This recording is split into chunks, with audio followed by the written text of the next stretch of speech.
All India Muslim Personal Law Board वक्फ संशोधन bill के खिलाफ 17 मार्च को दिल्ली के जंतर मंतर पर धरने का ऐलान किया है, जिसमें कई मुस्लिम संगठन, सामाजिक संगठन और विपक्षी सांसद शामिल होंगे। लेकिन इस धरने को लेकर के शिवसेना नेता संजय निरुपम का एक विवादित बयान सामने आया है। उन्होंने कहा है कि अगर चंद मुस्लिम या मौलाना शाहीन बाग जैसा कुछ करना चाहते हैं तो जरा सावधान रहे, कहीं जलियांवाला बाग ना हो जाए। अब इस बयान के बाद कई सवाल खड़े होने लगे हैं कि आखिर क्यों संजय निरुपम ने इस धरने को लेकर जलियांवाला बाग से तुलना की है और जलियांवाला बाग आखिर है क्या। चलिए आपको इस वीडियो में बताते हैं, तो बने रहिए वीडियो के आखिर तक। ऑब्जर्वर पोस्ट हिंदी देख रहे हैं आप, मैं हूं आपके साथ Mohammad Usama. All India Muslim Personal Law Board वक्फ संशोधन बिल के खिलाफ है। बोर्ड के नेताओं का कहना है कि अगर सरकार वक्फ संशोधन बिल को वापस नहीं लेगी तो पूरे देश में देशव्यापी आंदोलन करेंगे।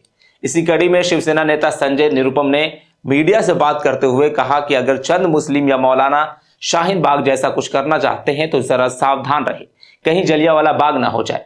दरअसल जलियांवाला बाग भारत की आजादी के इतिहास की वो दुखद घटना है जो 13 अप्रैल 1919 को घटी थी। पूरे देश में रॉलेट एक्ट के विरोध में प्रदर्शन किए जा रहे थे। बैसाखी के ही दिन 13 अप्रैल 1919 को समूचे देश के साथ अमृतसर के जलियांवाला बाग में भी रॉलेट एक्ट के विरोध में शांतिपूर्वक प्रदर्शन के लिए हजारों लोग इकट्ठा हुए थे।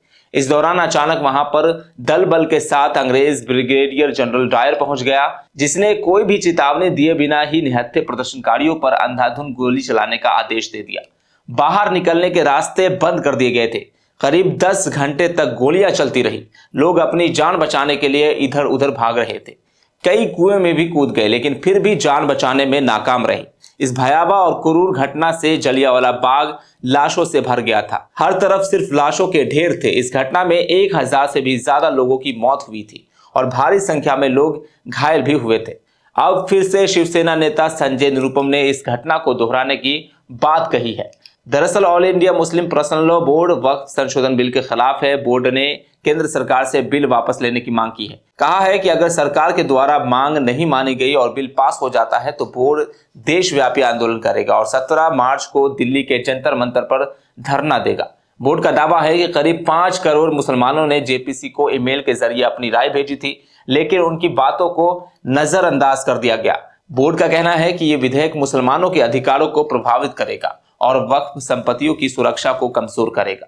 बोर्ड ने कहा है कि हमारी आपत्ति यह है कि वक्फ एक्ट सिर्फ मुसलमानों के पास नहीं है, ये सभी को प्रोटेक्शन देता है। मंदिर, मठ, गुरुद्वारा सभी को प्रोटेक्शन मिला हुआ है। जो प्रॉपर्टी कहीं रजिस्टर नहीं है लेकिन वक्फ के तौर पर इस्तेमाल हो रही है, इसलिए वो वक्फ है। अभी सरकार ने उसे निकाल दिया है। ऐसी बहुत सी मस्जिदें हैं जो कहीं रजिस्टर नहीं है, वो सभी चली जाएंगी। All India Muslim Personal Law board ने कहा है कि नए बिल में सरकार की भी एंट्री है, वो कोई भी हो सकता है। अब डीएम और कलेक्टर इन समस्याओं को हल करेगा।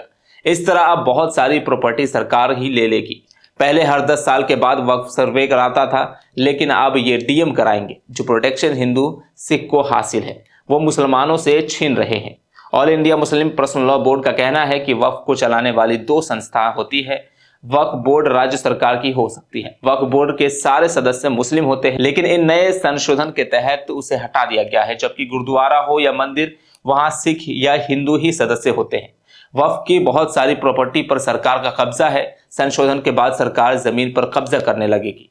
हमारे साथ भेदभाव किया जा रहा है। हम तो ये चाहते हैं कि जो सुविधा सिख और हिंदू को प्राप्त है वही हमें भी मिलना चाहिए। बोर्ड ने आगे कहा है कि मसला ये नहीं है कि कुछ प्रॉपर्टी हमारे हाथ से जा रही है, बल्कि वर्शिप एक्ट रहने के बावजूद कितने मस्जिदों पर आपने अपने हक की बात की है। अब अगर ये अमेंडमेंट पास हो जाएगा तो हमारे जमीनों का क्या होगा।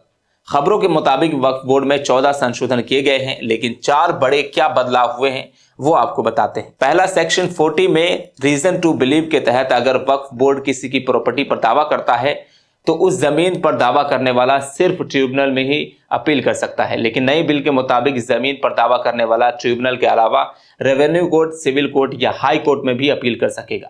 दूसरा, वक्फ ट्रिब्यूनल का फैसला आखिरी माना जाता है, उसे चुनौती नहीं दिया जा सकता, लेकिन अब वक्फ ट्रिब्यूनल के फैसले के खिलाफ हाई कोर्ट में अपील की जा सकेगी।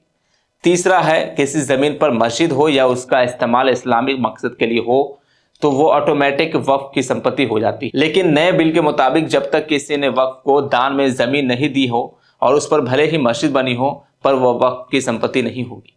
चौथा, वक्फ बोर्ड में महिला और बतौर सदस्य बाकी धर्म के लोग की एंट्री नहीं होगी, लेकिन नई बिल के मुताबिक वक्फ बोर्ड में 2 महिलाओं और बाकी धर्म के 2 सदस्यों की एंट्री मिलेगी। अब इस बिल को लेकर all India Muslim Personal Law board पूरा दमखम जुटाने में लगा है कि यह कानून न बन जाए।